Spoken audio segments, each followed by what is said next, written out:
जीवंत भी हो सकता है।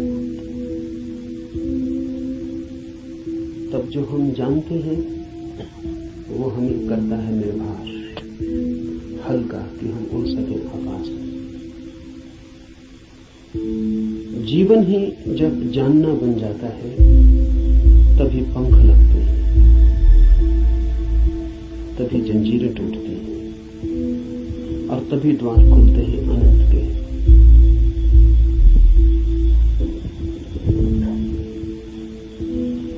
लेकिन जानना कठिन है। ज्ञान इकट्ठा कर लेना बहुत आसान है और इसलिए मन आसान को चुन लेता है और कठिन से बचता है। लेकिन जो कठिन से बचता है वो धर्म से भी वंचित रह जाएगा। कठिन ही नहीं, जो असंभव से भी बचना चाहता है वो कभी भी धर्म के पास नहीं पहुंच पाएगा। धर्म तो है ही उनके लिए जो असंभव में उतरने की तैयारी रखते हैं। धर्म है जुआरियों के लिए, दुकानदारों के लिए नहीं। धर्म कोई सौदा नहीं है।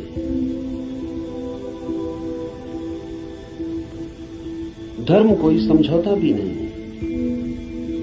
धर्म तो है दांव। जुआरी लगाता है धन को दांव पर, धार्मिक लगा देता है स्वयं को। वही परम धन है। और जो अपने को ही दांव पर लगाने को तैयार नहीं, वो जीवन के गुह रहस्यों को कभी भी जान नहीं पाएगा। सस्ते नहीं मिलते हैं वे रहस्य। ज्ञान तो बहुत सस्ता मिल जाता है। ज्ञान तो मिल जाता है किताब में, शास्त्र में, शिक्षा में, शिक्षक के पास। ज्ञान तो मिल जाता है करीब करीब मुफ्त, कुछ चुकाना नहीं पड़ता है। धर्म में तो बहुत कुछ चुकाना पड़ता है। बहुत कुछ कहना ठीक नहीं, सभी कुछ दांव पर लगा दे कोई तो ही उस जीवन के द्वार खुलते हैं। इस जीवन को जो दांव पर लगा दे उसके लिए ही उस जीवन के द्वार खुलते हैं। इस जीवन को दांव पर लगा देना ही उस जीवन के द्वार की कुंजी है। लेकिन ज्ञान बहुत सस्ता है, इसलिए मन सस्ते रास्ते को चुन लेता है, सुगम को। सीख लेते हैं हम बातें, शब्द, सिद्धांत और सोचते हैं जान लिया। अज्ञान बेहतर है ऐसे ज्ञान से। अज्ञानी को कम से कम इतना तो पता है कि मुझे पता नहीं। इतना सत्य तो कम से कम उसके पास है। जिन्हें हम ज्ञानी कहते हैं उनसे ज्यादा असत्य आदमी खोजने मुश्किल। उन्हें यह भी पता नहीं है कि उन्हें पता नहीं। सुना हुआ, याद किया हुआ कंठस्थ हो गया, धोखा देता है। ऐसा लगता है मैंने भी जान लिया। मैं आपसे वही कहूंगा जो मैं जानता हूं, क्योंकि उसके कहने का ही कुछ मूल्य है। क्योंकि जिसे मैं जानता हूं, अगर आप तैयार हो तो उसकी जीवंत चोट आपके हृदय के तारों को भी हिला सकती है। जिसे मैं ही नहीं जानता हूं, जो मेरे कंठ तक ही हो, वो आपके कानों से ज्यादा गहरा नहीं जा सकता। जो मेरे हृदय तक हो उसकी ही संभावना बनती है। अगर आप साथ दें तो वो आपके हृदय तक जा सकता है। आपके साथ की तो फिर भी जरूरत होगी, क्योंकि आपका हृदय अगर बंद ही हो तो जबरदस्ती उसमें सत्य डाल देने का कोई उपाय नहीं। और अच्छा ही है कि उपाय नहीं, क्योंकि सत्य भी अगर जबरदस्ती डाला जाए तो स्वतंत्रता नहीं बनेगा, परतंत्रता बन जाएगा। सभी जबरदस्तियां परतंत्रताएं बन जाती। इसलिए इस जगत में सभी चीजें जबरदस्ती आपको दी जा सकती हैं, सिर्फ सत्य नहीं दिया जा सकता, क्योंकि सत्य कभी भी परतंत्रता नहीं हो सकता। सत्य का स्वभाव स्वतंत्रता है।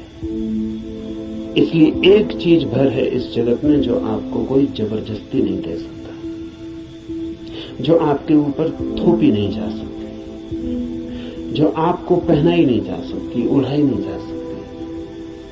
आपका राजी होना अनिवार्य शर्त है, आपका खुला होना, आपका ग्राहक होना, आपका आमंत्रण, आपका अहोभाव से भरा हुआ हृदय।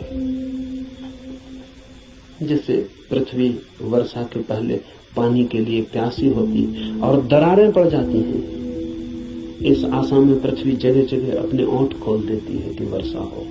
ऐसा जब आपका हृदय होता है तो सत्य प्रवेश कर रहे हैं।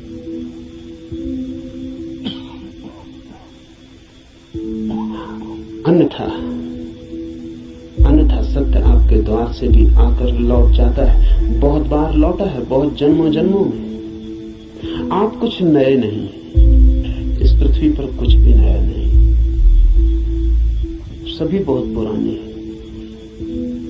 आप बुद्ध के चरणों में भी बैठ के सुने हैं, आपने कृष्ण को भी देखा है, आप जीसस के पास भी उठे बैठे हैं, लेकिन फिर भी वंचित रह गए, क्योंकि कभी भी आपका हृदय तैयार नहीं था। आपके पास से बुद्ध की सरिता बहती निकल गई है, महावीर की सरिता बहती निकल गई, आप प्यासे रह गए। आनंद रो रहा था जिस दिन बुद्ध के प्राण छूटने को थे और छाती पीट रहा था, और बुद्ध ने उससे कहा कि तू रोता क्यों है? जरूरत से ज्यादा मैं तेरे पास था 40 वर्ष, और अगर 40 वर्ष में भी नहीं हो पाई वो घटना, तो अब रोने से क्या होगा? मेरे मिटने से इतना परेशान क्यों हो रहा है? तो आनंद ने कहा है, इसलिए परेशान हो रहा हूं कि आप मौजूद थे और मैं न मिट पाया। अगर मैं मिट जाता तो आपको मेरे भीतर प्रवेश मिल जाता। 40 साल नदी मेरे पास बहती थी और मैं प्यासा रहता हूं, और अब मैं रोता हूं क्योंकि जरूरी नहीं है कि ये नदी कब किस जन्म में दोबारा मुझे मिलेगी।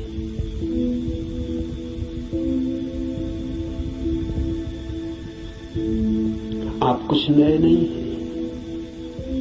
आपने बुद्धों को दफनाया, महावीरों को दफनाया, जीसस, कृष्ण, क्राइस्ट, सबको आप दफना के जी रहे हैं। उनकी वो हार गए आपसे। आप काफी पुराने हैं। जब से जीवन है तब से आप हैं। अनंत अनंत यात्रा है। कहां हो जाती होगी चूक? बस यही हो जाती है कि आप खुले ही नहीं, बंद है। मैं तो आपसे वही कहूंगा जो मैंने जाना है। अगर आप भी अपने को एक खुलापन बना सके तो आप भी उसे जान लेंगे।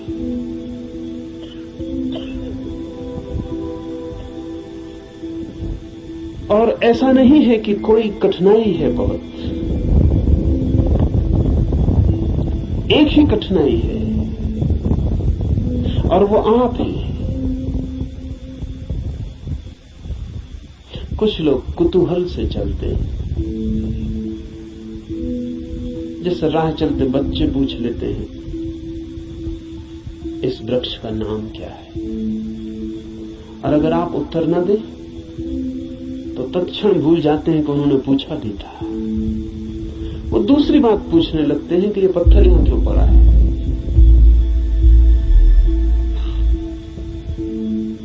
पूछने के लिए पूछते हैं, जानने के लिए नहीं पूछते। बिना पूछे नहीं रह सकते हैं, इसलिए पूछते हैं, जानने के लिए नहीं पूछते। जो लोग कुतूहल से जी रहे हैं वो अभी भी बचकान हैं। अगर आप ऐसे ही पूछ लेते हैं कि ईश्वर क्या है, जैसे कि कोई बच्चा राह चलती दुकान देख के पूछ लेता हो कि ये खिलौना क्या है,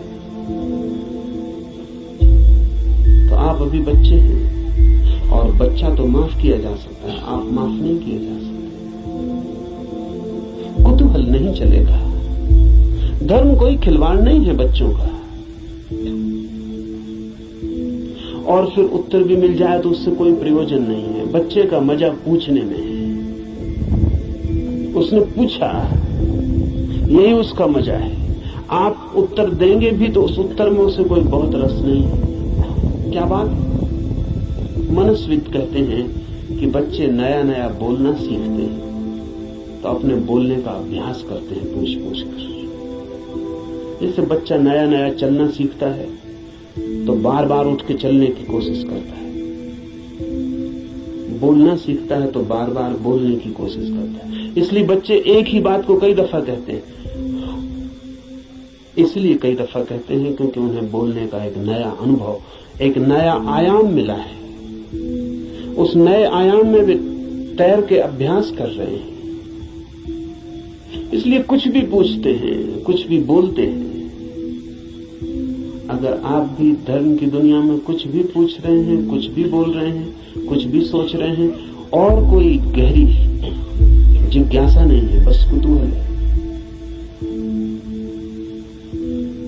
तो अभी आप और कुछ बुद्धों को दफनाएंगे। अभी और न मालूम कितने बुद्धों को आपके साथ मेहनत करनी पड़ेगी।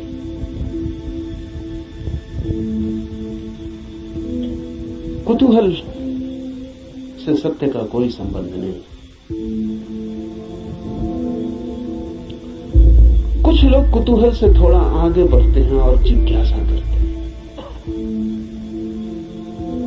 जिज्ञासा में थोड़ी ज्यादा गहराई है, लेकिन बस थोड़ी ज्यादा। जिज्ञासा भी बहुत गहरी नहीं, वो भी उथली है, क्योंकि जिज्ञासा है केवल बौद्धिक, और बुद्धि भी ऐसी है जैसी खाज होती है, खुजलाएं तो थोड़ा रस आता है, ऐसा बुद्धि को भी खाज होती रहती है। ईश्वर है, आत्मा है, मोक्ष है, ध्यान क्या है, करने के लिए नहीं। ईश्वर क्या है, जानने के लिए नहीं, चर्चा के लिए, बातचीत के लिए।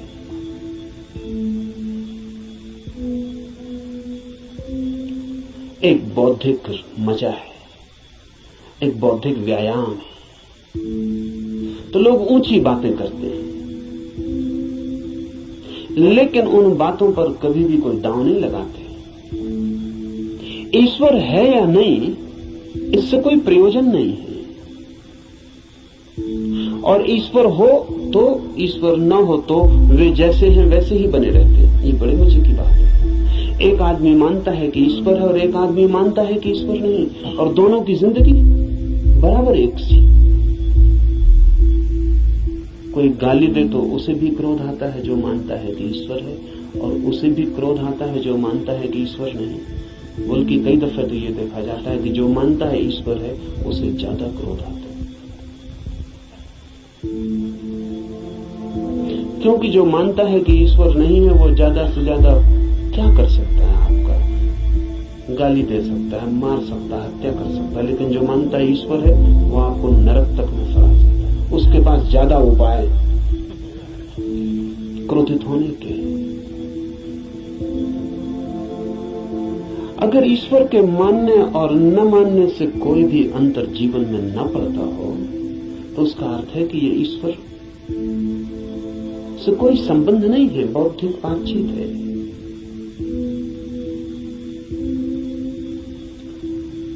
ऐसी जिज्ञासा हो तो आदमी दार्शनिक हो जाता है, चिंतन मनन करने लगता है, शास्त्र अध्ययन करने लगता है, बहुत सिद्धांत इकट्ठे कर लेता है, पक्ष में विपक्ष में सोच लेता है, वाद विवाद करता है, शास्त्रार्थ करता है, लेकिन जीता कभी नहीं।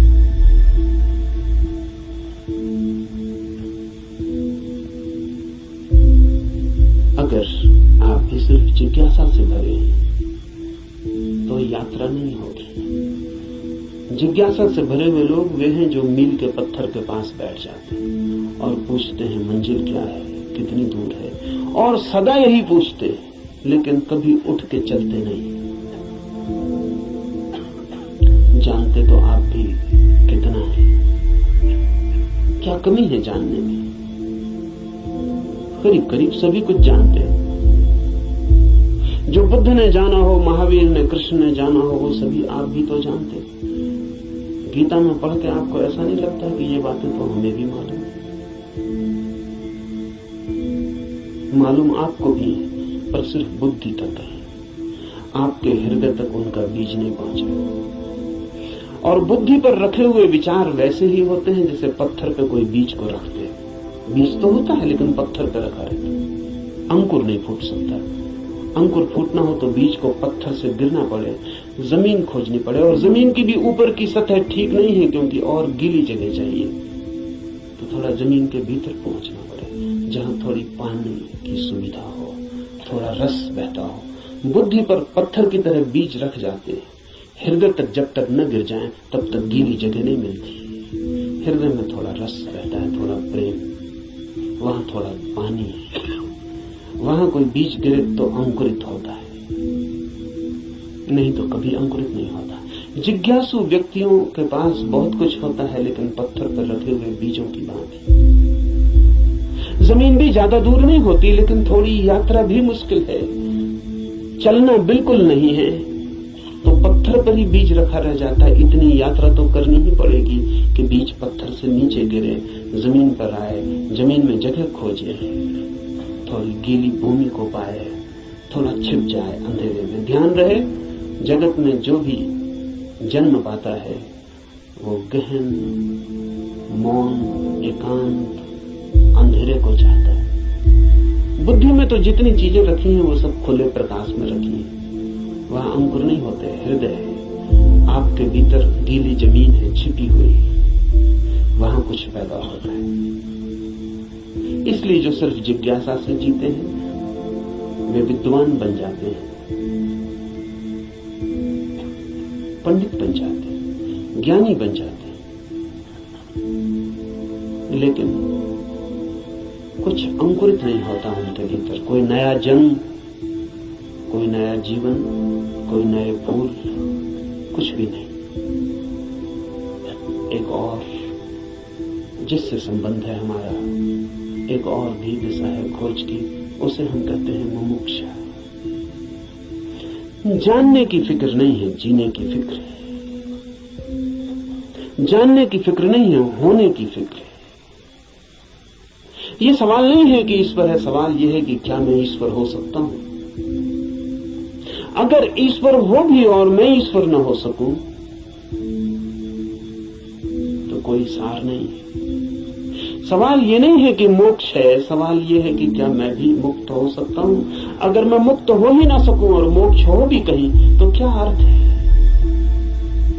ये बात नहीं है कि आत्मा है भीतर या नहीं, हो या ना हो।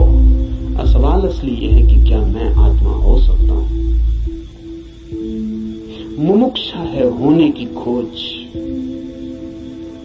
और जब कोई होना चाहता है तब दांव पर लगना पड़ता है। इसलिए कहता हूं धर्म है जुआरियों का काम। वही कहूंगा जो मैं जानता हूं, जो जिया है। अगर आप तैयार हुए दांव पर लगाने को, तो जो मेरा अनुभव है वो आपका अनुभव भी बन सकता है।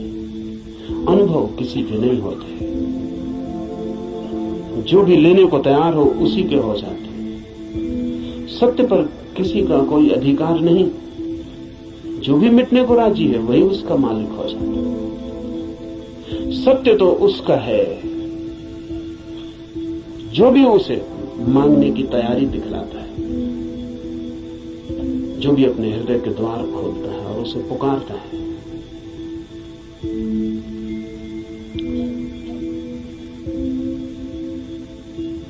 इस उपनिषद को इसीलिए चुना है। ये उपनिषद अध्यात्म का सीधा साक्षात्कार है। सिद्धांत इसमें नहीं है, इसमें सिद्धों का अनुभव है। इसमें उस सब की कोई बातचीत नहीं है जो कुतूहल से पैदा होती है, जिज्ञासा से पैदा होती है। नहीं, इसमें तो उनकी तरफ इशारे हैं जो मुमुक्षा से भरे हैं, और उनके इशारे हैं जिन्होंने पा लिया है। कुछ ऐसे लोग भी हैं कि जिन्होंने नहीं पाया, लेकिन फिर भी मार्गदर्शन देने का मजा नहीं छोड़ पाते। मार्गदर्शन में बड़ा मजा है। सारी दुनिया में अगर सबसे ज्यादा कोई चीज दी जाती है तो वो मार्गदर्शन है, और सबसे कम अगर कोई चीज ली जाती है तो वो भी मार्गदर्शन है। सभी देते हैं, लेता कोई भी नहीं। जब भी आपको मौका मिल जाए किसी को सलाह देने का तो आप चूकते नहीं। जरूरी नहीं है कि आप सलाह देने योग्य हो, जरूरी नहीं कि आपको कुछ भी पता हो जो आप कह रहे हैं, लेकिन जब कोई दूसरे को सलाह देनी हो तो शिक्षक होने का मजा छोड़ना बहुत मुश्किल हो जाता है। शिक्षक होने में मजा क्या है? आप तत्काल ऊपर हो जाते हैं मुफ्त में और दूसरा नीचे हो जाता है। अगर कोई आपसे दान मांगने आए तो 2 पैसे देने में कितना कष्ट होता है, क्योंकि कुछ देना पड़ता है जो आपके पास है। लेकिन सलाह देने में जरा भी कष्ट नहीं होता, क्योंकि जो आपके पास है ही नहीं उसको देने में कष्ट क्या है? आपका कुछ खो ही नहीं रहा है, बल्कि आपको कुछ मिल रहा है, मजा मिल रहा है, अहंकार मिल रहा है। आप भी सलाह देने की हालत में हैं आज, और दूसरा लेने की हालत में। आप ऊपर हैं, दूसरा नीचे है।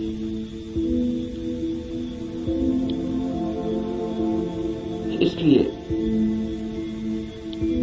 कहता हूं कि इस उपनिषद में कोई सलाह है, कोई मार्गदर्शन देने का मजा नहीं है, बड़ी पीड़ा है।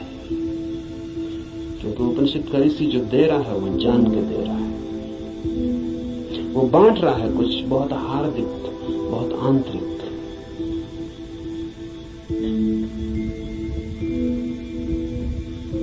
संक्षिप्त इशारे हैं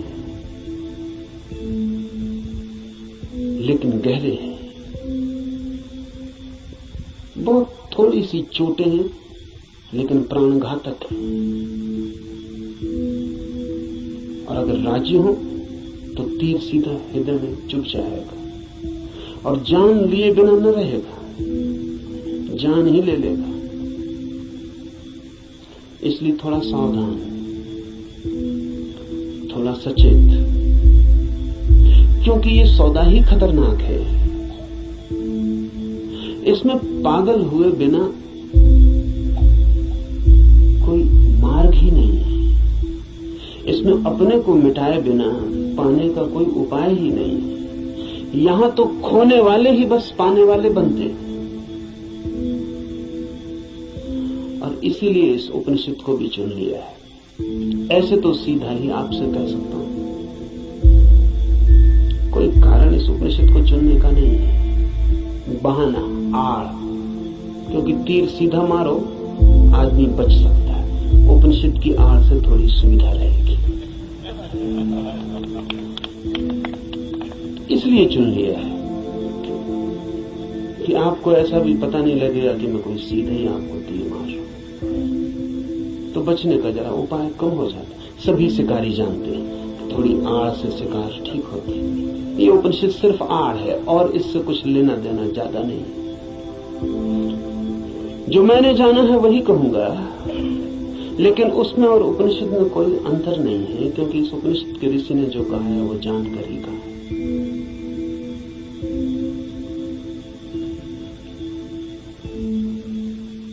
यह उपनिषद अध्यात्म की सूक्ष्मतम रहस्यों का उद्घाटन है। लेकिन अगर मैं उपनिषद पर ही बात करता रहूं तो डर है कि बात ही रह जाए। इसलिए चर्चा तो पृष्ठभूमि होगी। इस चर्चा के साथ साथ प्रयोग, जो कहा है, जो इस ऋषि ने देखा है या जो मैं कहता हूं मैंने देखा है, उस तरफ आपके चेहरे को मोड़ने की कोशिश, उस तरफ आपकी भी आंखें उठाने, उस तरफ आपकी भी आंखें उठाने का प्रयास, वही मुख्य होगा।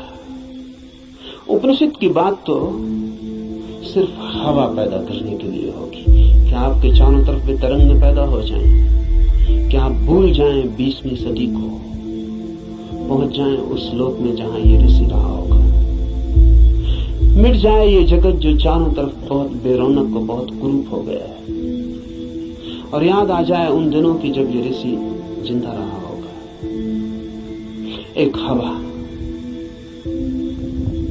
एक वातावरण, बस उसके लिए उपनिषद। पर उतना काफी नहीं है, जरूरी है, काफी नहीं है। तो जो मैं कहता हूं, अगर आप उसको सुन के ही रुक जाते हैं तो मैं मानूंगा आपने सुना भी नहीं, क्योंकि सुन के जो चलता नहीं है मैं नहीं मान सकता कि उसने सुना है। अगर आप सोचते हैं कि सुन के आपकी समझ में आ गया, इतनी जल्दी मत करना। सुन के समझ में आता होता तो हम कभी के समझ गए होते। सुन के ही समझ में आता होता तो इस दुनिया में समझदारों की कमी ना होती, ना समझ खोजना मुश्किल हो जाता।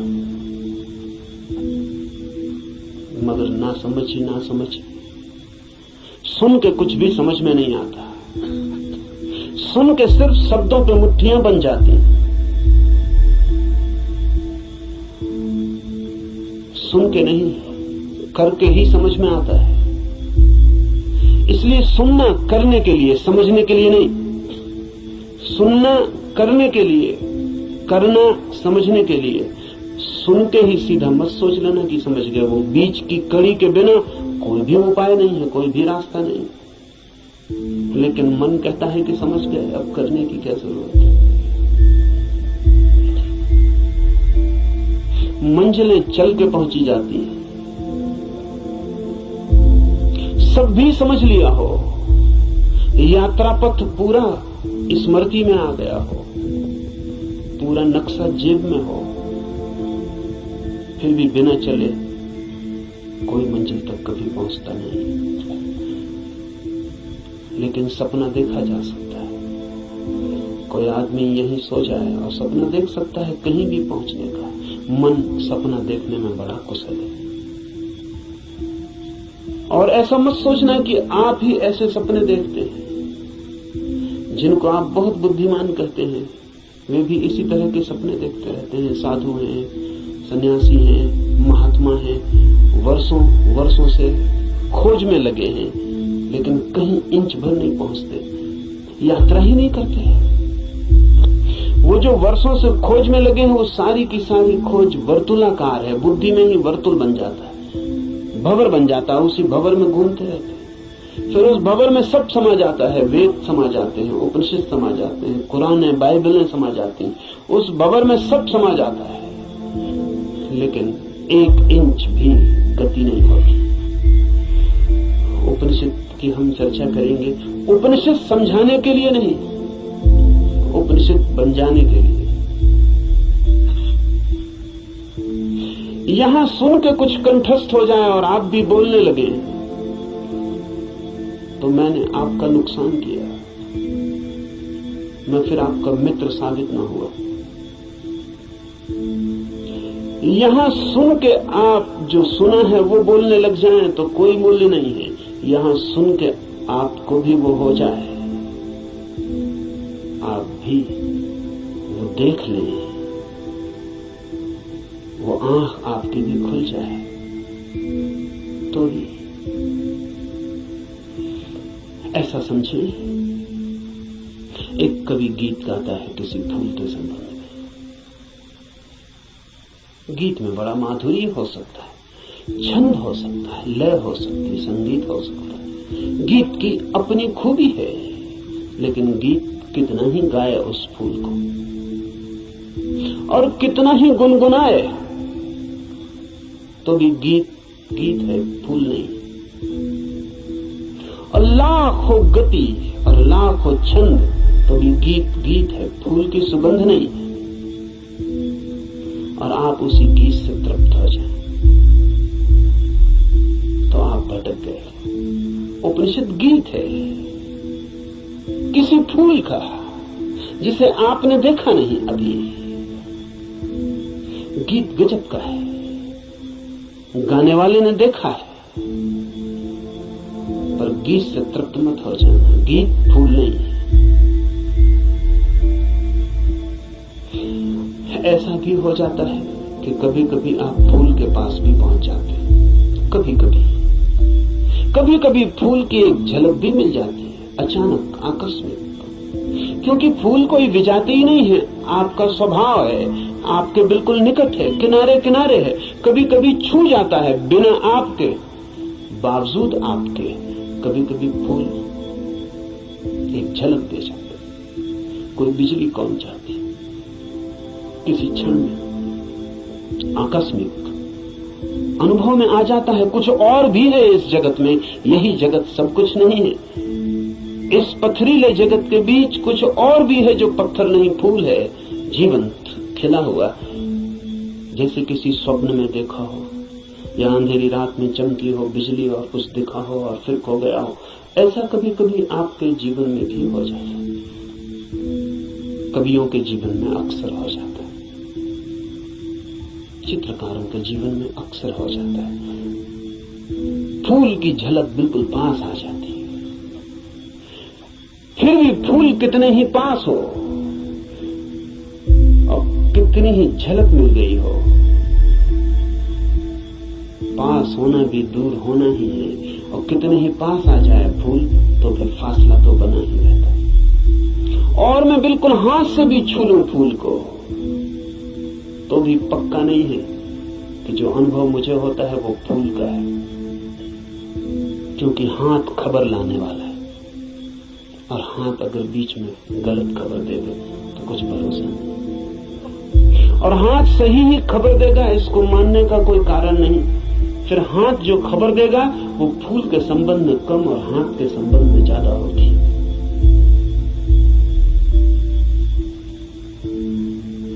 फूल ठंडा मालूम पड़ता है, जरूरी नहीं कि फूल ठंडा हो सकता है हाथ गर्म हो, इसलिए फूल ठंडा मालूम पड़ता है।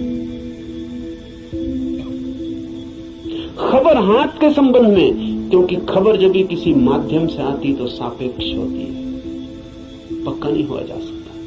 पोपोव का मैं एक संस्मरण पढ़ रहा था। पोपोव एक साधिका थी और गहरी साधिका थी, और पियोत्र दिमित्रोविच ऑस्पेंस्की के पास साधना करता था। एक दिन बैठी थी पास, एक सज्जन ने आके ऑस्पेंस्की से पूछा कि ईश्वर है या नहीं। तो ऑस्पेंस्की ने कहा कि ईश्वर नहीं है। फिर ऑस्पेंस्की थोड़ी देर रुका और उसने कहा कि लेकिन मैं कोई गारंटी भी नहीं कर सकता।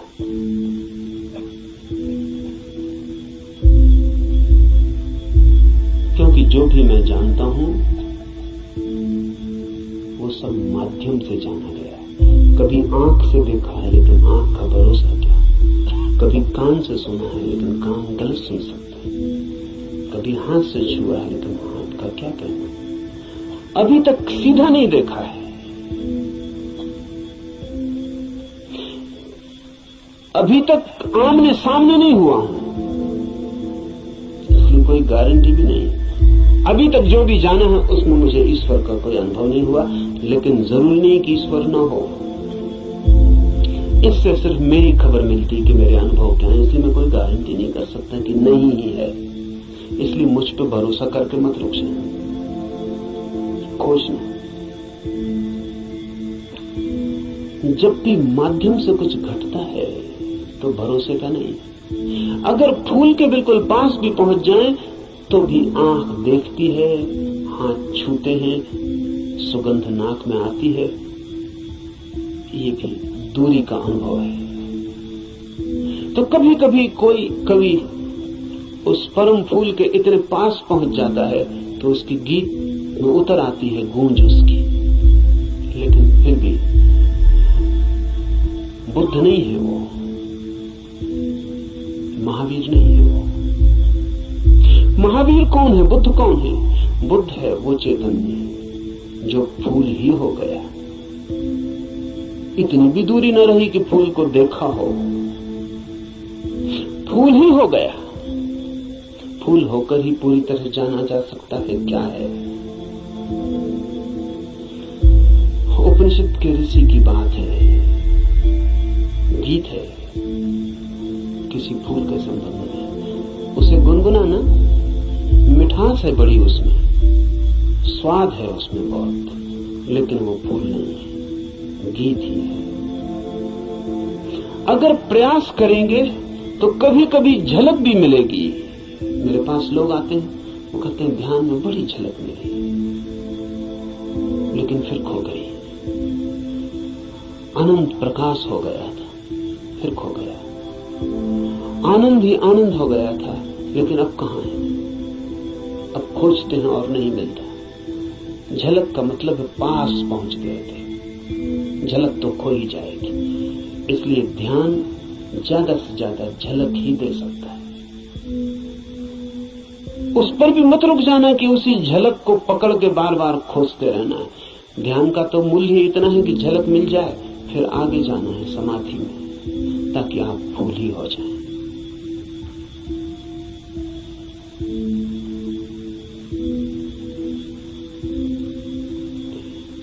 ध्यान में है झलक, समाधि में है हो जाना। झलकों पे मत रुकना। झलकें बड़ी प्रीतिकर, सारा जगत बासा मालूम पड़ने लगता। एक झलक ध्यान में मिल जाए उस जीवंत की, फूल की, उस खिलावट की जो भीतर है, तो सारा जगत फीका और व्यर्थ हो जाता है। लेकिन फिर कुछ लोग झलकों को पकड़ लेते हैं और उन्हीं को दोहराने लगते हैं और सोचते हैं सब हो गया। नहीं, जब तक आप ही ना हो जाएं, ईश्वर ही जब तक आप ना हो जाएं, तब तक भरोसा मत करना कि ईश्वर है। हो सकते हैं, क्योंकि है ही। खोलना है जरा, उघाड़ना है जरा। छिपे हैं, मौजूद हैं अभी और यहीं। थोड़े से वस्त्र हैं और बड़े झीने वस्त्र हैं कि चाहें तो अभी उतार कर फेंक दें और नग्न हो जाएं और ईश्वर हो जाएं। लेकिन बड़ी पकड़ है। झीने तो हैं, लेकिन पकड़ गहरी। क्यों है ये पकड़ इतनी? ये पकड़ है क्योंकि हम सोचते हैं ये वस्त्र ही हमारा होना, यही हम। इसके अलावा हमें कुछ और किसी अस्तित्व का पता नहीं।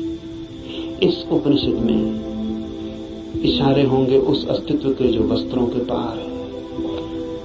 और इस उपनिषद के साथ साथ हम करेंगे ध्यान, ताकि मिले झलक, और आशा बांधेंगे समाधि की, ताकि हम भी हो जाएं वही जिसे हुए बिना न कोई संतोष है, न कोई शांति है, न कोई सत्य है। उपनिषद शुरू होता है प्रार्थना से। प्रार्थना है समस्त जगत से। सूर्य कल्याणकारी हो, वरुण,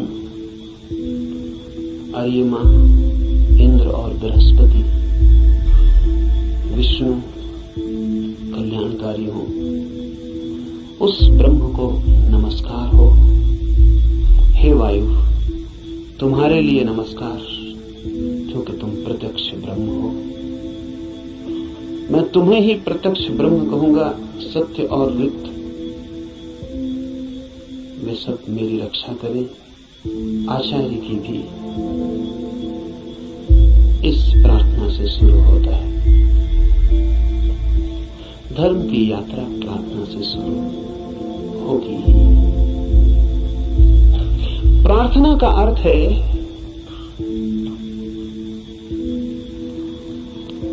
आस्था, आशा। प्रार्थना का अर्थ है इस सारे जगत के साथ हमारे जुड़े हुए होने का भाव। प्रार्थना का अर्थ है मुझ अकेले से क्या होगा। मुझ अकेले से होता तो हो गया होता। मुझ अकेले से तो क्षुद्र भी नहीं सध पाया। चाहा था धन मिल जाए, वो भी नहीं मिला। चाहा था पद मिल जाए, वो भी नहीं मिला। कैसी कैसी चाहें की थी, बड़ी छोटी थी, वे भी पूरी ना हुई। मुझ अकेले से तो संसार भी ना सधा। तो सत्य की ये महायात्रा मुझ अकेले से हो सकेगी? अकेले अकेले तो मैं संसार में भी हार गया हूं। सभी हारे हुए हैं संसार में। जो जीते हुए दिखाई पड़ते हैं वे भी, बस वे दूसरों को जीते हुए दिखाई पड़ते हैं, खुद तो बिल्कुल हारे हुए हैं।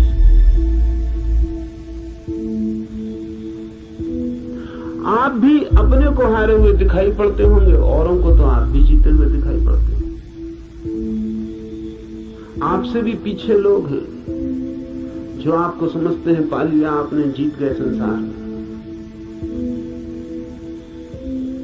लेकिन भीतर से अगर हम आदमी को देखें तो एक एक आदमी हारा हुआ है। संसार पराजय की लंबी कथा है, वहां जीत होती ही नहीं, वहां जीत हो ही नहीं सकती, वो संसार का स्वभाव नहीं। वहां हार ही नियति है, किसी की नहीं, किसी व्यक्ति की नहीं, संसार में होने की नियति ही हार है। वहां हारना ही होगा, वहां कोई कभी जीतता नहीं। वहां हम नहीं जीत पाए जहां क्षुद्र था, स्वप्न था, शंकर कहते हैं माया है, वो माया में भी हार गए। सपना था, भ्रम था, वहां भी तो जीत ना पाए। जब भ्रम में भी हार गए, सपने में भी न जीते, तो यथार्थ में, सत्य में अकेले से क्या होगा। प्रार्थना का अर्थ है संसार में पराजित हुए व्यक्ति का यह अनुभव कि जन्मों जन्मों तक चेष्टा करके मैं हार गया, क्षुद्र में तो विराट में मेरी सामर्थ्य। इसलिए प्रार्थना, इसलिए सारे जगत को पुकारा है ऋषि ने कि मुझे साथ देना। सूर्य को पुकारा है, वरुण को पुकारा, ये सब नाम है, प्रतीक है जीवन की समस्त शक्तियों की। सूर्य को पहले पुकारा है क्योंकि सूर्य हमारा जीवन है, उसके बिना हम नहीं होंगे। हमारे भीतर सूर्य ही जीता है, जलता है। उधर सूर्य बुझ जाए, यहां हम बुझ जाए। सूर्य ही हमारा प्राण है, इसलिए पुकारा। कहा वायु को नमस्कार है, विशेष रूप से वायु को नमस्कार कहा है इस प्रार्थना में, क्योंकि तुम प्रत्यक्ष ब्रह्म हो। अजीब सी बात है, थोड़ा सोचें। बड़े मजे की बात है, क्योंकि वायु है बिल्कुल अप्रत्यक्ष और सब चीजें प्रत्यक्ष। सूर्य को कहा होता प्रत्यक्ष ब्रह्म हो, जीते जागते जलते प्रखर, समझ में आता। सूर्य को नहीं कहा प्रत्यक्ष ब्रह्म, कहा वायु को जो बिल्कुल दिखाई पड़ती नहीं, बिल्कुल अप्रत्यक्ष। कहां है प्रत्यक्ष वायु? सिर्फ अनुमान है कि है, लगता है कि है, भासता है कि है, दिखाई तो पड़ती नहीं। आंख के सामने कहां है? प्रत्यक्ष का मतलब है आंख के सामने है। जो आंख के सामने वायु बिल्कुल नहीं है, पत्थर पहाड़ सब आंख के सामने, वायु नहीं है। लेकिन ऋषि कहता है हे वायु नमस्कार तुम्हें, क्योंकि तुम प्रत्यक्ष ब्रह्म हो। इसलिए कहा कि वायु जैसे दिखाई नहीं पड़ती और है, और आंख को दिखाई नहीं पड़ती फिर भी आंख को छू रही है प्रतिपल। ऐसा ही परम सत्य है, दिखाई नहीं पड़ता, छू रहा है प्रतिपल। वायु दिखाई नहीं पड़ती क्योंकि हमारे पास देखने वाली आंख नहीं। वायु तो यहां है, वायु के बिना तो हम भी नहीं हो सकते। वही तो हमारी श्वास में हमें संभाले, उसका ही आवागमन तो हमारा सारा जीवन है, जो इतने निकट है। श्वास है जो हमारी, वो भी दिखाई नहीं पड़ती क्योंकि हमारे पास आंखें बड़ी स्थूल है। तो हम जो बहुत मोटा मोटा है, स्थूल स्थूल है, वो देख लेते हैं। जो सूक्ष्म है वो हमें दिखाई नहीं पड़ता। वायु सूक्ष्मतम है, हमारे सामने मौजूद है, भीतर मौजूद है, बाहर मौजूद है, रोए रोए में मौजूद है और दिखाई नहीं पड़ती। इसलिए कहा कि तुम प्रत्यक्ष ब्रह्म हो, तुम ठीक ब्रह्म जैसी हो। वो भी यहाँ मौजूद है और दिखाई नहीं पड़ता, और रोए रोए में वही समाया है, रोआ रोआ वही है, और फिर भी उसका कोई पता नहीं चलता। इसलिए वायु को नमस्कार किया है कि हम वायु को तो जानते हैं, ब्रह्म को नहीं जानते। वायु से एक धागा जोड़ा है कि ब्रह्म में ठीक वायु जैसा है। इसलिए मैं तुम्हें प्रत्यक्ष ब्रह्म कहूंगा। ऋषि कहता है वायु को सत्य और ऋत के नाम से भी कहूंगा, क्योंकि तुम ठीक उस जैसी हो जो है और जिसका हमें पता नहीं, जो हम स्वयं हैं और जिसका हमें पता नहीं, जो अभी और यहां सदा से मौजूद है और हमें उसका पता नहीं। लेकिन ये खोज पूरी हो सके अगर सब देवता रक्षा करें। देवता से अर्थ है सदा से जीवन की अनंत अनंत शक्तियां, और जीवन है एक विराट जाल अनंत शक्तियों का। आपका होना भी एक विराट जाल है अनंत शक्तियों का। मिलता है आप में सूर्य, मिलता है वरुण, मिलता है इंद्र, मिलती है वायु, मिलती है अग्नि, मिलती है पृथ्वी, सब कुछ मिलता है आकाश, सब आप में मिलते हैं। अगर एक व्यक्ति को हम पूरा का पूरा जान लें तो हमने बीज रूप में समस्त अस्तित्व को जान लिया। सब कुछ उसमें है, सबका दान उसमें है, सब मिलकर ही उसका अस्तित्व है। इन सब की सहायता की प्रार्थना है, लेकिन क्या सूर्य सहायता करेगा?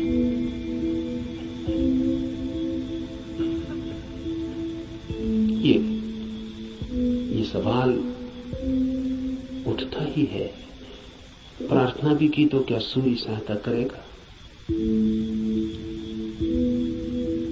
प्रार्थना भी की तो क्या वायु सहायक हो जाएगी? प्रार्थना भी की तो पृथ्वी क्या सहायता करेगी? पृथ्वी की सहायता और सूर्य की सहायता का सवाल नहीं है। आपने प्रार्थना की, यही बड़ी सहायता है।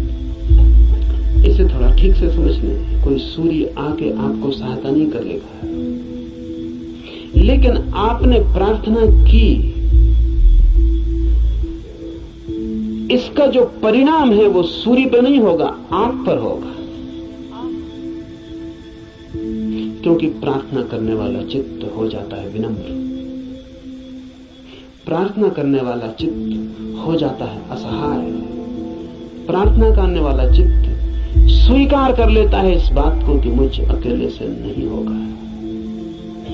प्रार्थना करने वाला चित्त मिटने को तैयार हो जाता है। प्रार्थना करने वाला चित्त अपने अहंकार को, इस भाव को कि मैं कर सकता हूं, छोड़ देता है। इसके परिणाम होते हैं। प्रार्थना का सारा परिणाम आप पर होता है। प्रार्थना से सूर्य नहीं बदलता, आप बदलते हैं। प्रार्थना से जगत नहीं बदलता, आप बदलते हैं। लेकिन आपके बदलते ही दूसरे जगत में आपका प्रवेश हो जाता है। प्रार्थना आमतौर से जब आप करते हैं तो यही सोचते हैं कि कोई कुछ करेगा, इसलिए प्रार्थना कर रहे। न, प्रार्थना है एक उपाय, एक डिवाइस। हाथ तो आप जोड़ते हैं किसी और के सामने, लेकिन जो परिणाम होता है वो होता है भीतर, जिसने हाथ जोड़े हैं उस पर। इसलिए बड़ी कठिनाई होती है अगर आप वैज्ञानिक के सामने कहें कि हे सूर्य सहायता कर, तो कहेगा मूढ़ता की बात है। क्या सूर्य तुम्हारी सहायता करेगा? कब किसकी सहायता की? कि हे इंद्र वर्षा कर, पागल हो गए हो? प्रार्थनाओं से कहीं वर्षाएं हो गई। वैज्ञानिक ठीक कहता है, न तो सूर्य आपकी सुनेगा, न बादल आपकी सुनेगी, न हवा आपकी सुनेगी, कोई आपकी नहीं सुनेगा। लेकिन आपने पुकारा, ये आपको बदल जाएगा।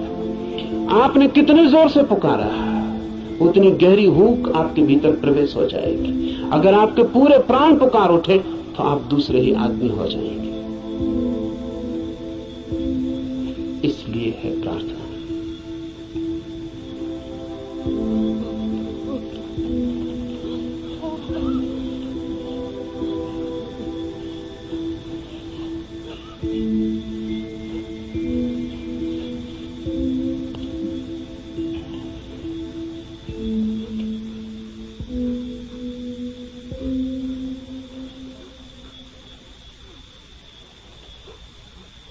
Jean-Paul Sartre has named his autobiography Words.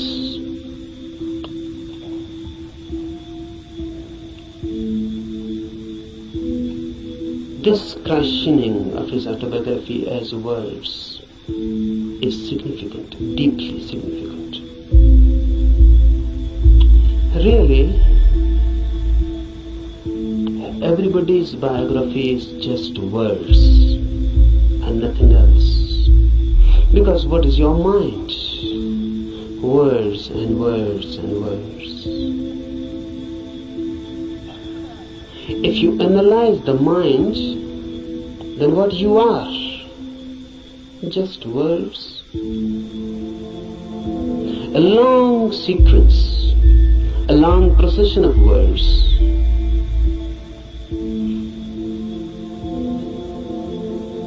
This is everybody's autobiography. But if you are nothing but words, then you are not. Then you are yet unborn. Then you are yet to exist authentically. Because words are just words, sounds. They mean something, but basically they are meaningless. The meaning is given to them. And mind is just a mechanism, a natural computer. It goes on feeding on words, then creating more words out of them. Then you go on associating those words. You go on creating principles, philosophies, systems, and ultimately where you are. Truth is not a byproduct of a long process of words. Truth is not a word at all.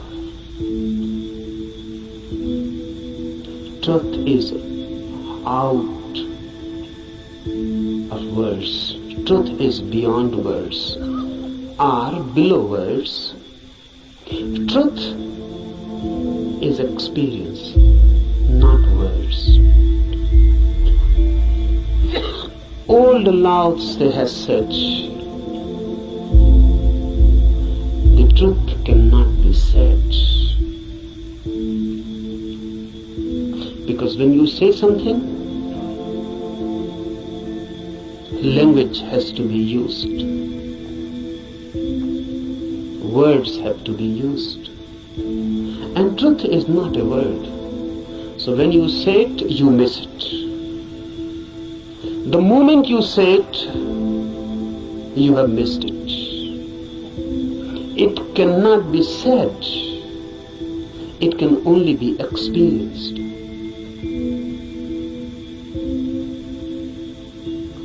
It can only be lived. Unless you live it, you cannot know it. But we know. That's the problem. Rather, we know too much. We know more than enough. What's our knowledge? Words accumulated. You can accumulate them logically, rationally. You can create and edifice a beautiful system.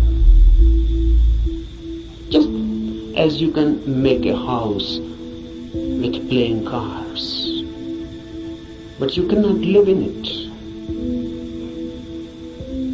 It is house just as a name. You cannot live in it.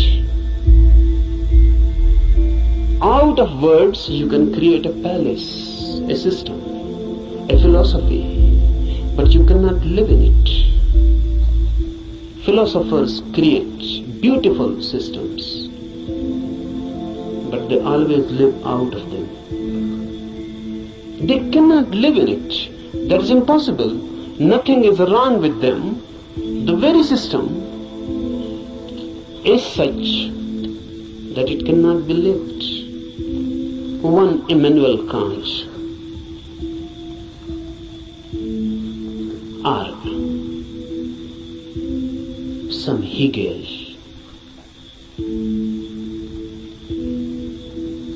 They create out of words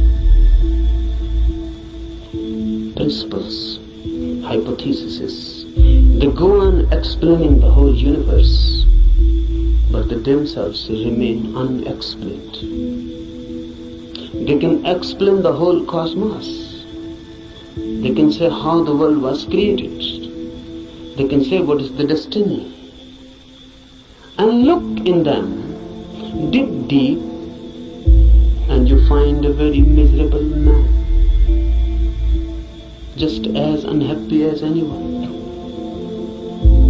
as in hell as anyone.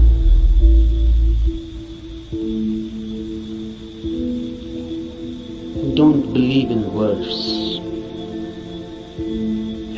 They are the greatest deception created by humanity.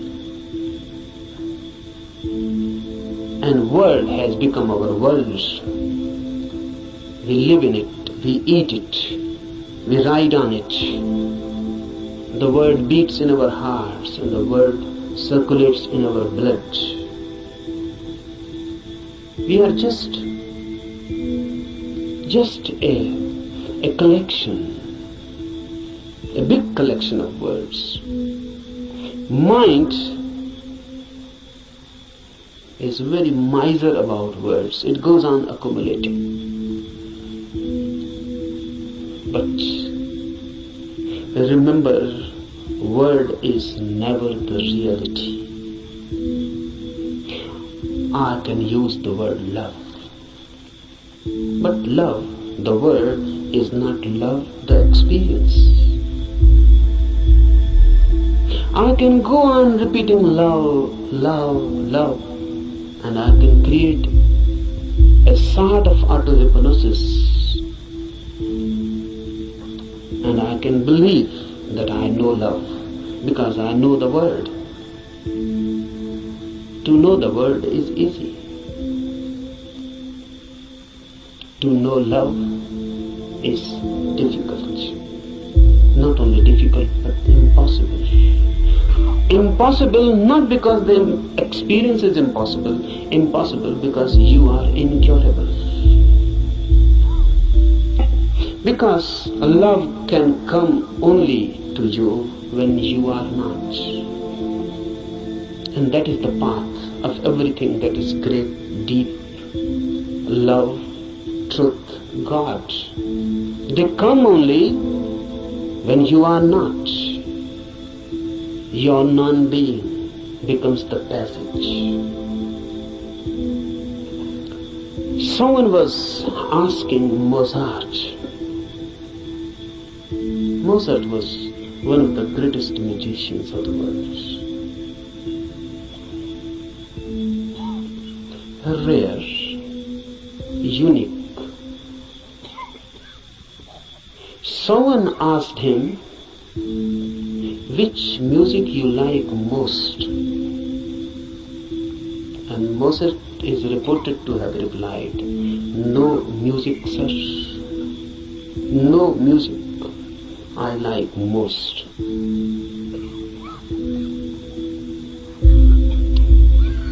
Difficult to understand, difficult to penetrate in, but very significant. The reply is just unique, unexpected, and from a musician. He says no music is the best. Have you ever heard the music which Mozart calls no music? You have heard sounds, and if sounds can be put in a system, in a rhythm, it becomes music. Music means rhythmic sounds, but sounds. If they are unrhythmic, it becomes noise. If they are rhythmic, it becomes music. But what is no music? No music means no sounds, silence. Silence has a music of its own, but you cannot hear it as you are. You are filled with words, so you can understand sounds.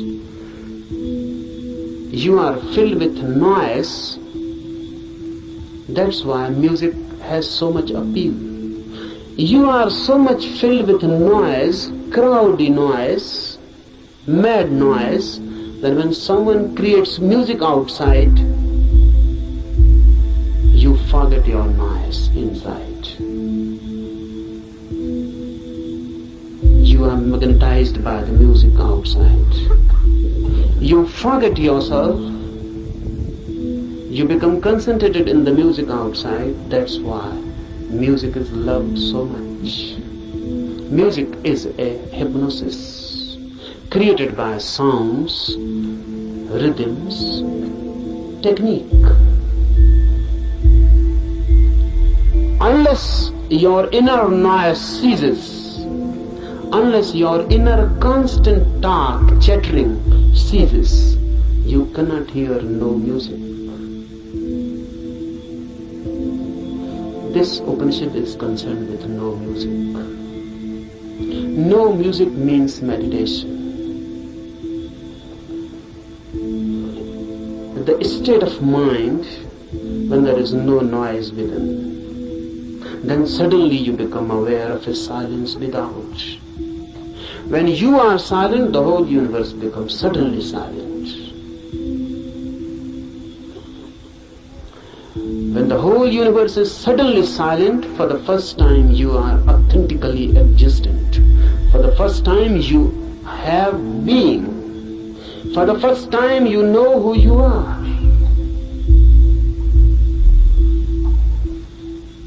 No music is meditation. No noise inside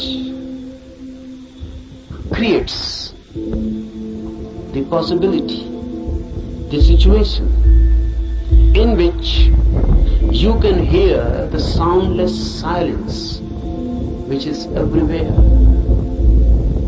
just here and now. It is there, but you are chattering inside. You cannot hear it. You are too much engaged, too much occupied. It cannot penetrate you. Become silent, and silence begins to penetrate you. And when your silence and the silence of the universe meet, you have encountered God. You have come face to face. This is what is meant by immediate Brahma. Immediate experience of the divine, when your silence meets the silence of the universe. When these two silences meet, they become one. Because two silences cannot be two. Remember this. Two noises are two. Two silences cannot be two, because there is nothing in between them which can become a wall, which can become a division. Two silences immediately become one. They cannot remain two, because where is the point which can divide them? So when your inner silence meets the silence of the universe, you are no more, neither is the universe. A new oneness. You explode into a new oneness. You are Brahma, not encountering really, because there is no other.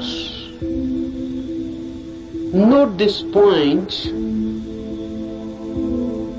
because Upanishads are the first teachings in the world, which say you cannot see God.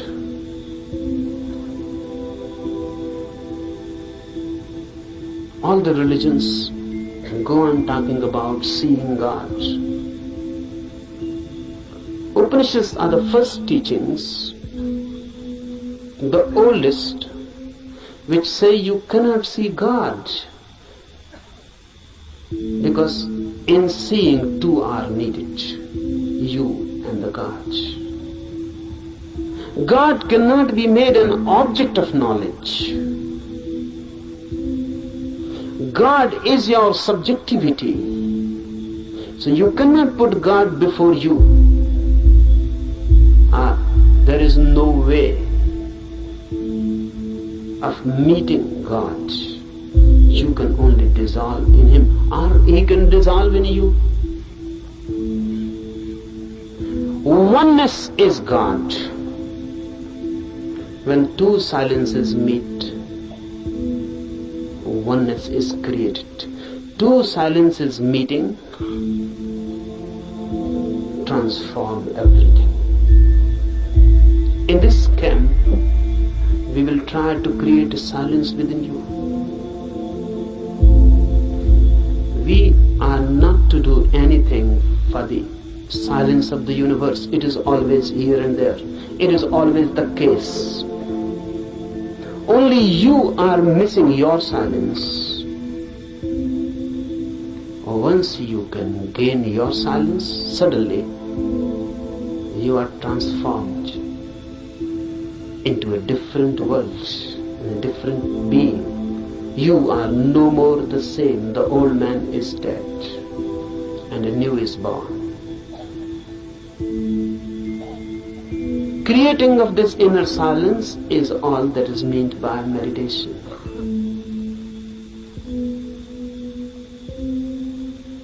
Remember this. We are not interested in teachings. Teachings are of no use in themselves unless they are practiced. We are interested in this Upanishad only as a practical device. The Upanishad is not for me some doctrine to be believed, or some system to be believed, or some philosophy to be believed. Upanishads are practical guides. They believe not in changing your mind, but in changing you. They are not concerned with any change of your ideology. They are concerned with you directly, with your being. Remember this, knowing is your periphery and being is your center. Knowledge is added to you, being can never be added. Being is that which you are already. Knowledge is that which goes on being added to you. And it happens, unfortunately, it happens for many, that their being becomes just more and more burdened with their knowledge. Knowledge is going to be piled up on you by the society, by culture, by everything. Knowledge is utilitarian. It is needed. So everyone goes on accumulating knowledge. Knowledge is power. It gives you energy, particularly to move in the world, to act in the world. It helps. It is instrumental.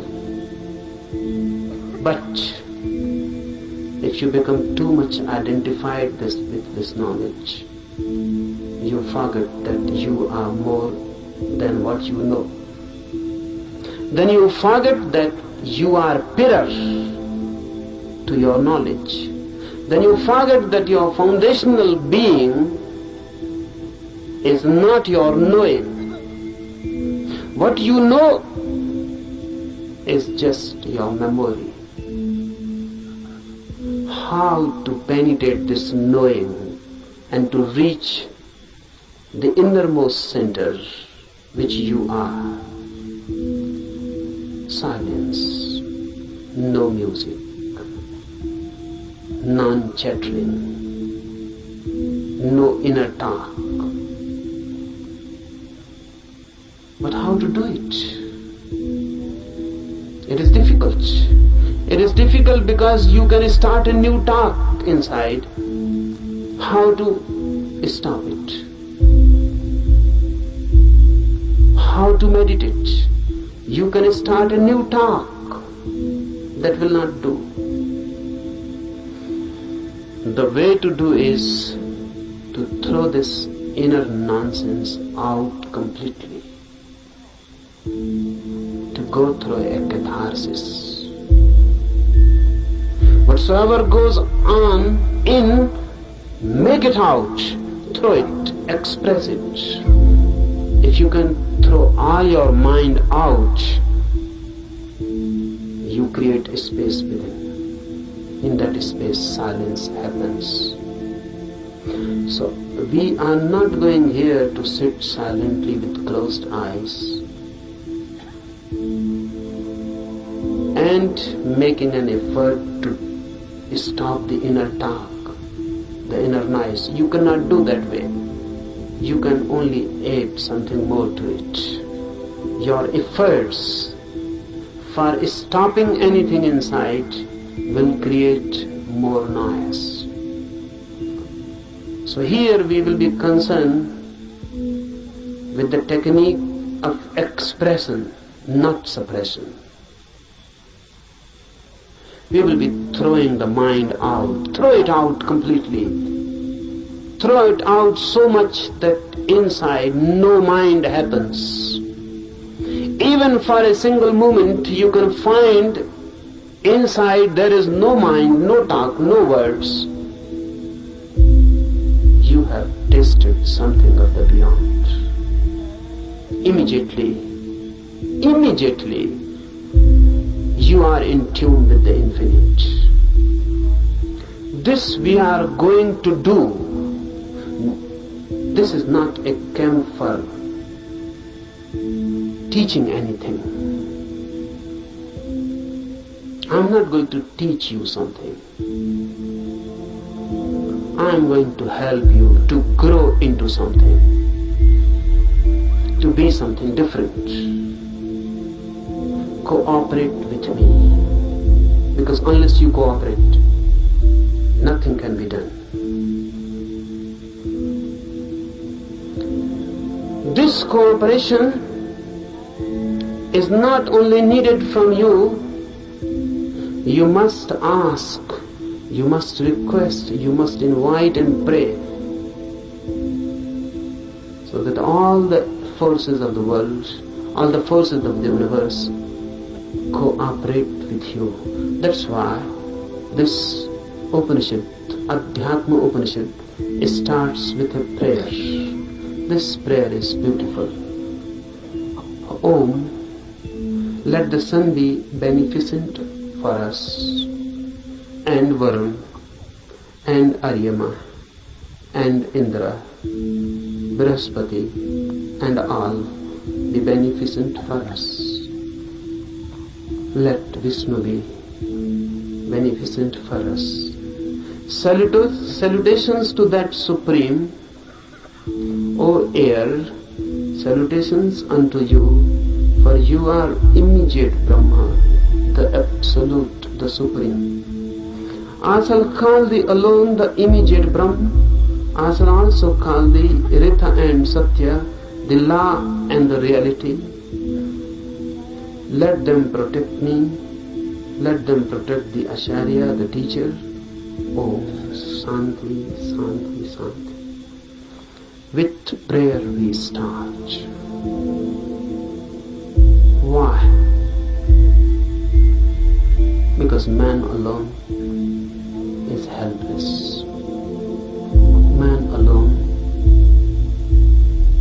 cannot do anything. Because man alone is nothing. Man is just a meeting point of million and million forces. In you, every universal force is crossing. You are just a crossroad. The sun, the air, the earth, the fire, the ether, everything is passing through you. You are just a crossroad. Remember this, because then you become part of this cosmos. And this is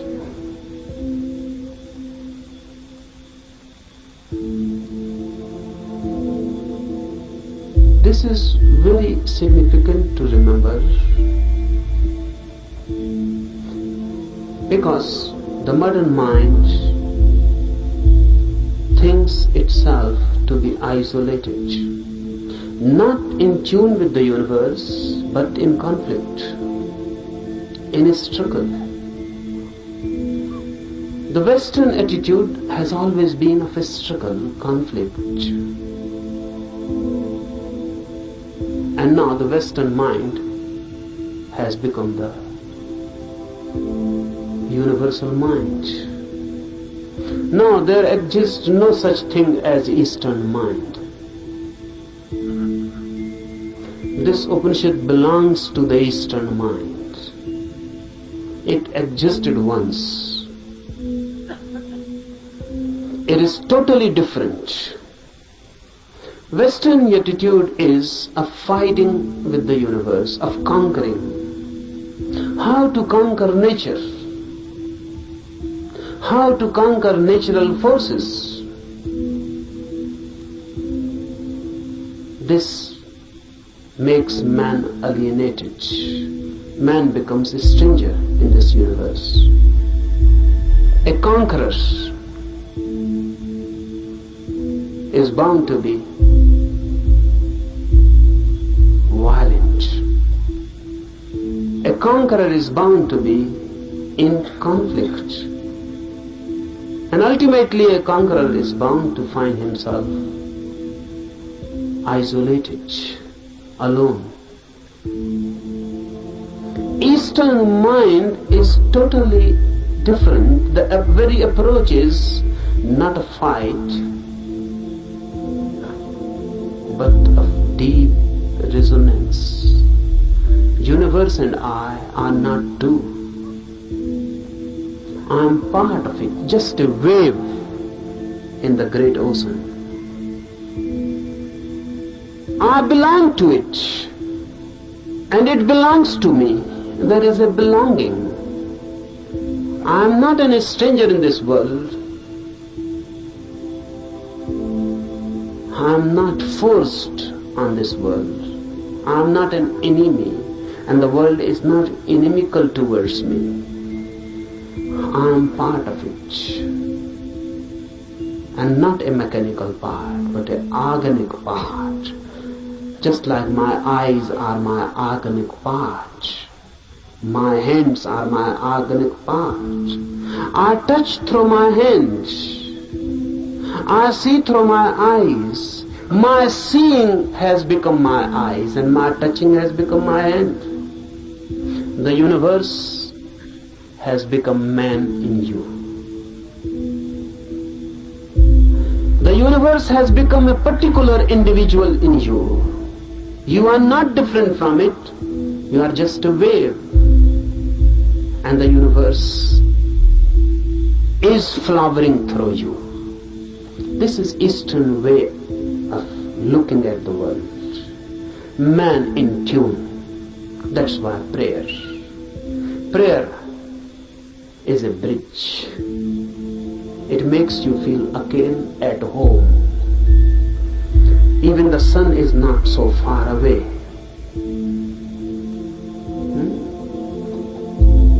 The Upanishad says, let sun be beneficent to us.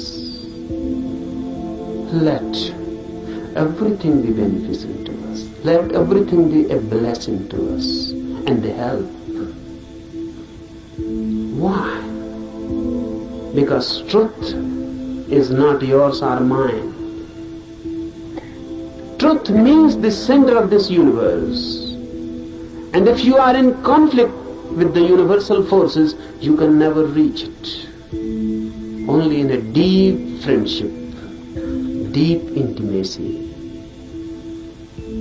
the universe opens its doors for you. So prayer is just creating a forgotten intimacy. Look at it in this way. A child is born.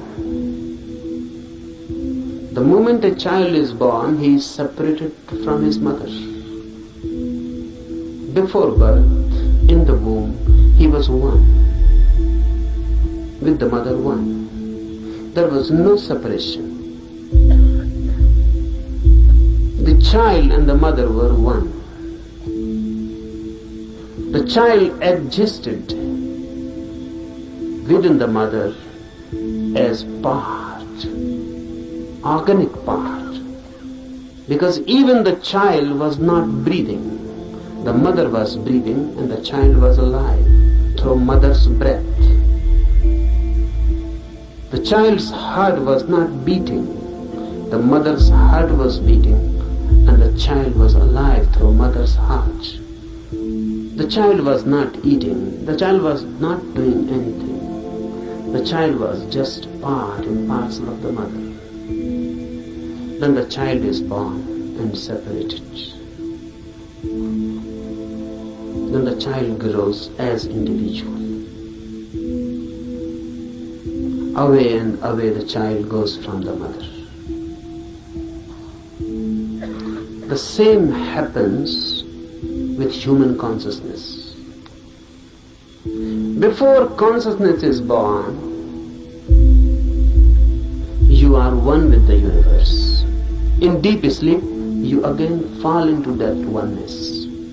When there is no dreaming and no thought, there is no mind. And when there is no mind, there is no ego. In deep sleep, you are no more. Because your mind is no more. Who you are in your deep sleep, can you say? What is your name? When you are deep, dreamlessly asleep, who are you? What is your name? There is no name. Because if there is name, you are not deep asleep. The name is just a surface thing. Who are you, a Hindu or a Mohammedan? A Christian, Catholic or Protestant? Who are you? Educated, uneducated, poor or rich, a beggar or a king? Who are you? Man, woman, young or old? In deep sleep, you are none. Still you are. You cannot say that you are. Absolutely not. You are. But you are not that which you are when awake. While dreaming, while awake, you are a mind. While deep asleep, you are a no mind.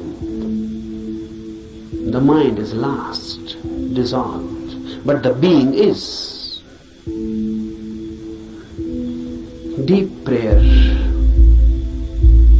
gives you this feeling of no mind, of deep oneness, as if the whole universe has become a womb. You have become just a child in the womb of your mother. The whole universe has become motherly. No conflict, just prayer. Just a feeling and a trust. Prayer is a trust. The child in the womb of his mother cannot distrust, or can. How can he distrust? He trusts his mother totally. He is no mind, so how can he doubt? How can he distrust? Whatsoever the mother is good, is beneficial.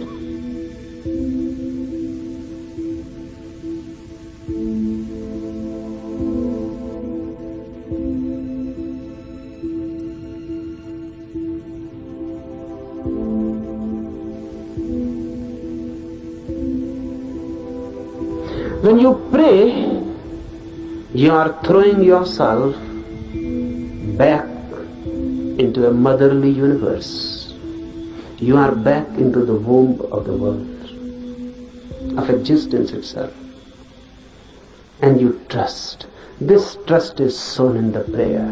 The sun will be beneficial, the air, the earth, everything. All the forces of the universe will be helpful. This is a deep trust. How it works? What is the mechanism of it? Is it that all these forces are going to help you? No. No one is going to help you. But the moment you create this trusting, this prayer attitude, this prayerful attitude, once you create this bridge, all the barriers are withdrawn. Those barriers were created by you, now they are withdrawn. You are not in fight. You are ready to surrender. You are not going to conquer. You are ready to surrender. You are ready to withdraw your ego. They are not going to help you positively, but now negatively. All the problems, all the barriers, all the hindrances that were bound to be created by your ego will not be created anymore. Now you will not be your enemy. Understand this deeply. These forces, once taken as deeply related with you, intimate, friendly, homely, and the whole universe taken as a home, a motherly womb, then your fighting attitude dissolves. Then your conflicting mind dissolves. Then your violence, then your ego, the effort to be constantly this or that, the very beginning dissolves. And if you have no ego and a prayerful mind, suddenly with full awakening you fall into deep sleep. This is the mystery. Suddenly with full awareness you fall into deep sleep. That's why Upanishad has constantly declared that samadhi, the ultimate ecstasy which is achieved by meditation, is just like deep sleep with one difference, and that difference is awareness. In deep sleep you are unaware, unconscious. In samadhi, in ecstasy, you are conscious, aware. But the phenomena is the same. In deep sleep you become part of the cosmos. In samadhi, ecstasy, you become part of the cosmos. In sleep you are unconscious. What is happening? In samadhi you are fully conscious. And once you can become consciously a part of this universe, you have achieved the goal. So from tomorrow morning, we will try to re-enter the womb of the universe by dissolving ourselves, by throwing away the main disease of human mind, the ego, by surrendering, by being receptive. We are not going to conquer the truth. Rather, on the contrary, we are going to allow the truth to conquer us.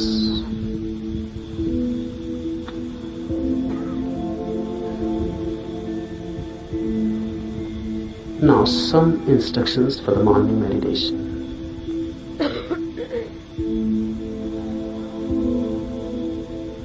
First,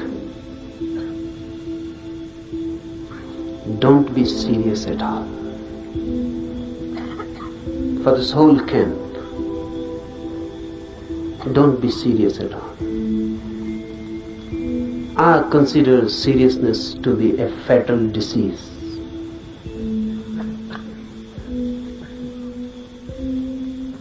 So please don't try to be long faces.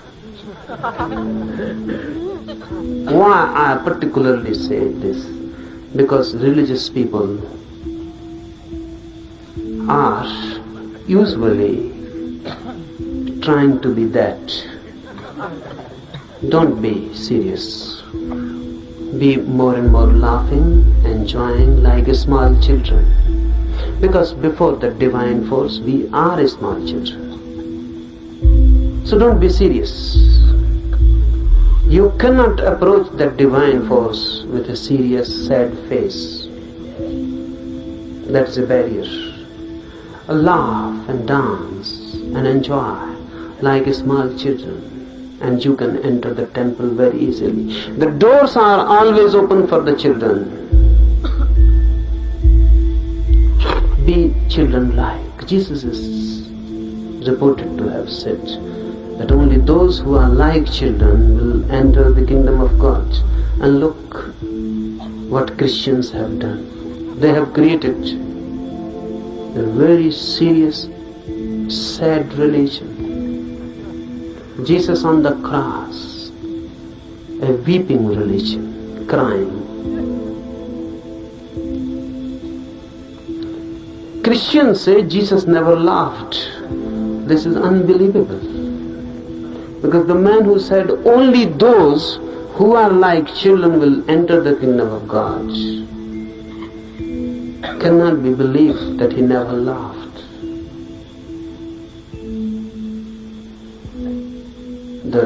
The quite vice versa can be believed, that he continuously laughed, never stopped laughing, even in his sleep. But this cannot be believed that he never laughed. Be like children.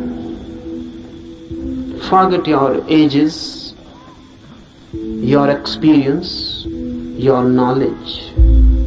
Throw them all, wholesale. Don't try by and by. Throw them, because unnecessary time is wasted. Just throw them, forget them. You may be someone, everyone is someone. If not in other eyes, in his eyes, everyone is someone. You must be someone. Here be nobody.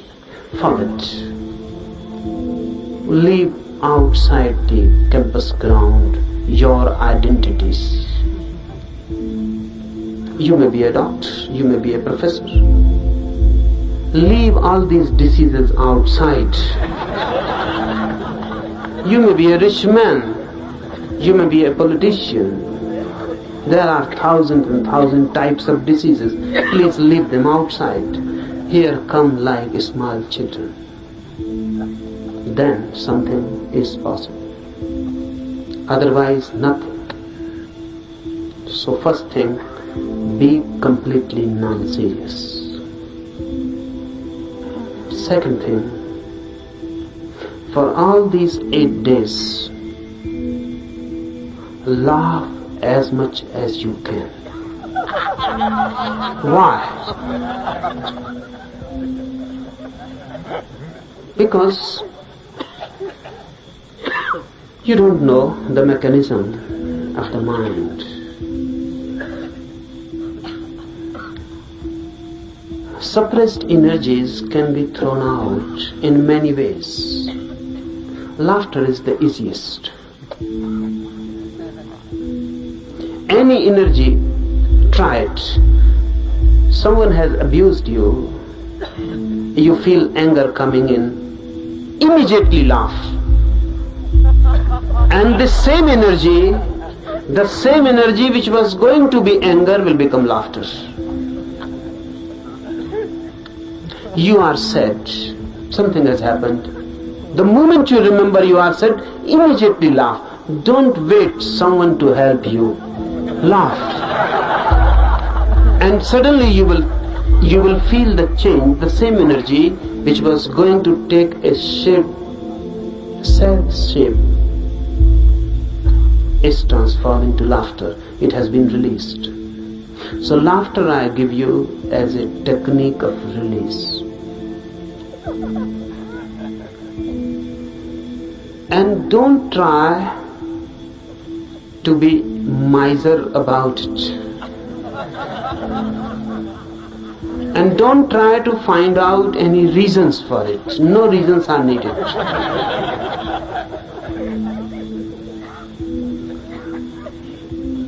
Take it as a help for meditation.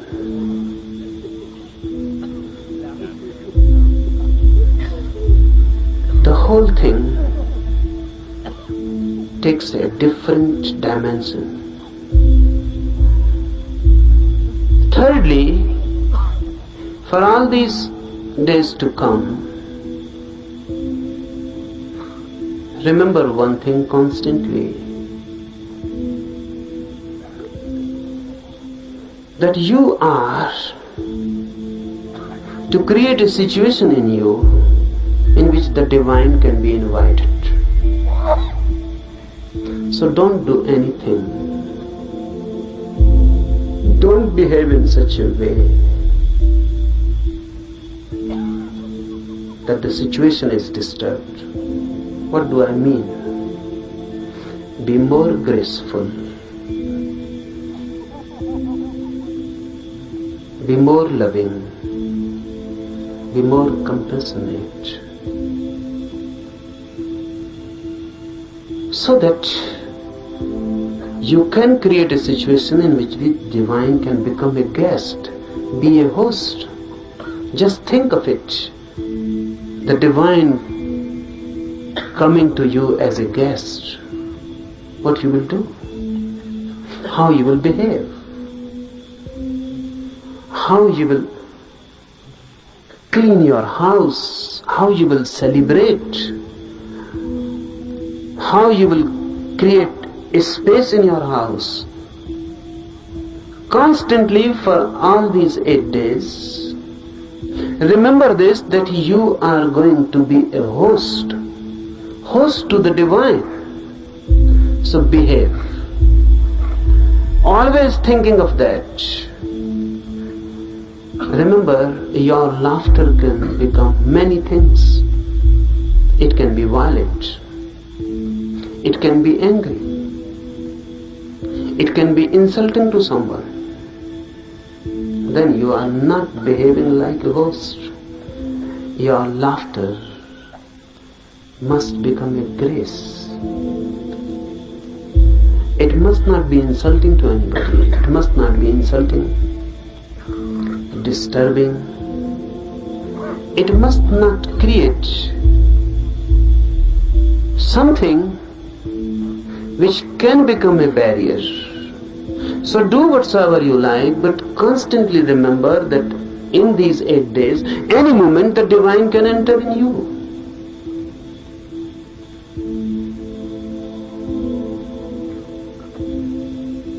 Any moment the divine can enter. So remember that you are ready to receive. Don't talk much, fourthly. Don't talk much. If you can be silent completely, that's better. If you cannot be, then less and less talk. Be telegraphic. Use as many words are absolutely necessary. That will conserve energy. Our talking is much a wastage. Conserve energy. Don't talk. Don't read. In the morning we will be doing meditation, in the afternoon, in the night. The remaining time, be more and more silent, happy, blissful. Sit somewhere, don't waste time in talking, and just wait. Remember this word, wait. Everyone knows the meaning, but no one knows the experience. Sometimes when you really wait, you are waiting for your beloved or your lover to come. You are a different man. A different quality enters in you. You are waiting for your beloved. Someone passes by the door, you just become eyes. The whole energy is transformed into eyes. Someone knocks on the door, you become attentive. The beloved may have come. Even the rustling of the leaves outside,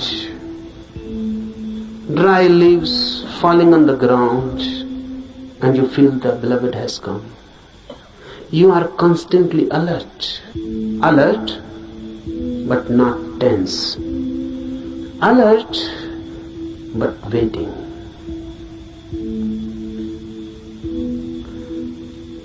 For all these 8 days, wait. Do meditations, be happy, and wait. Don't be impatient. That's what I mean. Be alert and not tense. Don't be impatient. You cannot force the guest to come. You can only invite and wait. So give the invitation and wait. Any moment the guest, and if you are not alert, you may miss the moment. Any moment the guest can come, and you are angry and talking to someone else, you may miss him. Any moment the phenomena is possible, but if you are not there, you may miss for lives. No one can say when the next moment of such opportunity will come. Wait. And lastly,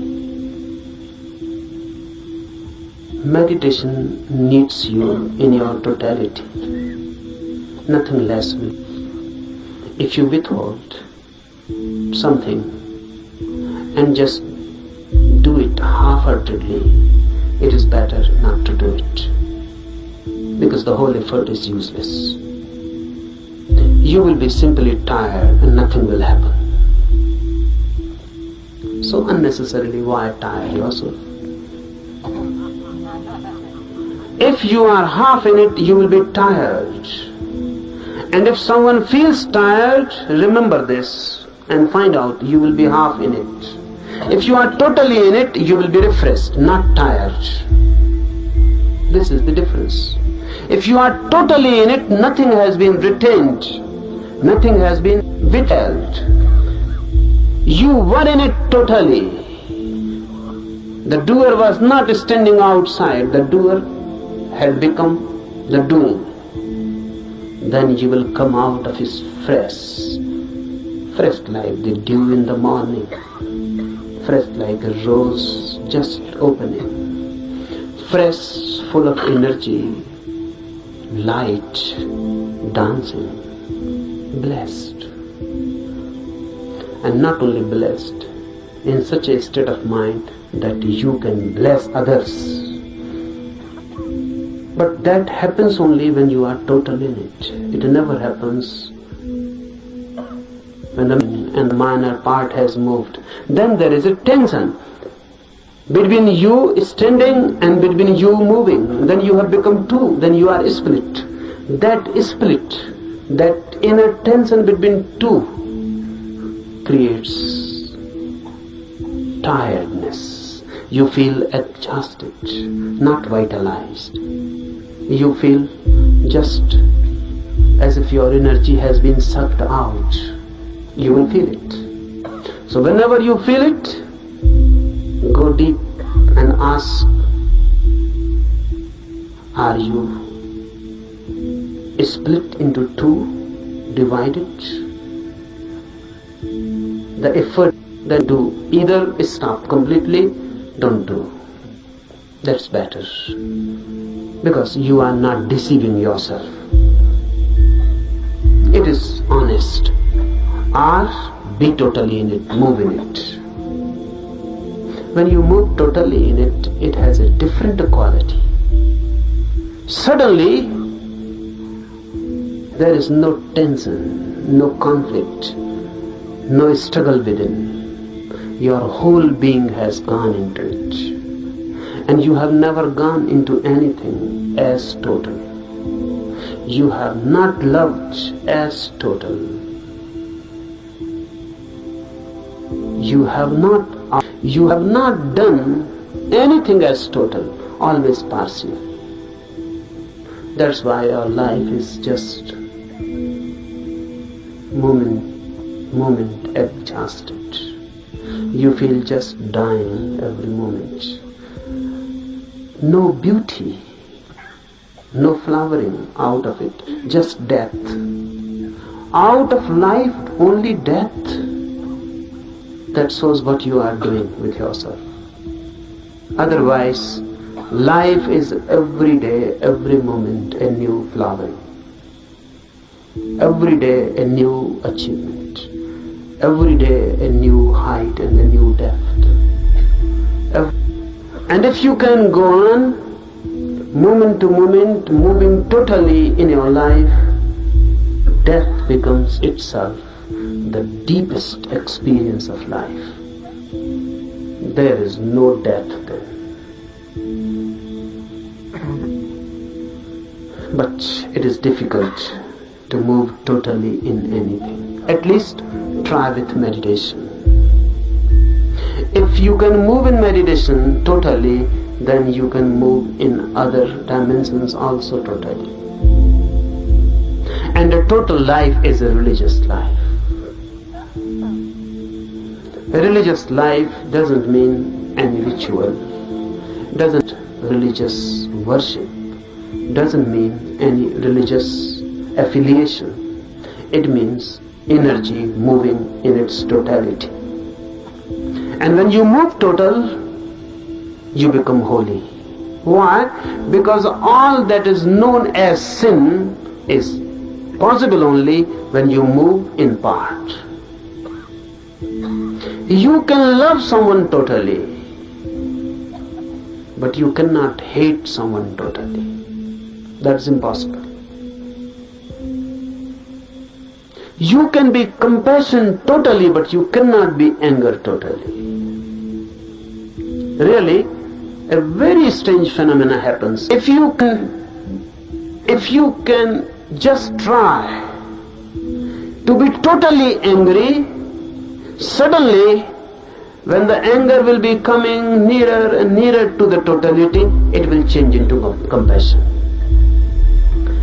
If you can try just to be angry totally with your full being, you will reach to the 99 degree of anger. Then if you move more, just nearing the 100%, suddenly you will know the anger has disappeared, and the object of your anger has now become object of your compassion. Because I define sin as that which can be done only partially, with your own one part. And I define virtue, punya, as that which can be done only totally. If you do it partially, it cannot be done. This sin cannot be done with your total being, and the virtue cannot be done with your partial involvement. you have to move into with your whole being. And when the whole being moves into something, you become holy. Religious man. Wait, try for these 8 days. This thing, the happening, is possible for everyone. It is also for you. No one is excluded. Everyone is called and invited. Be courageous and take a jump. We start with a prayer. We start with a surrender. All the universal forces, let them be beneficent to us. Let their blessings be with us.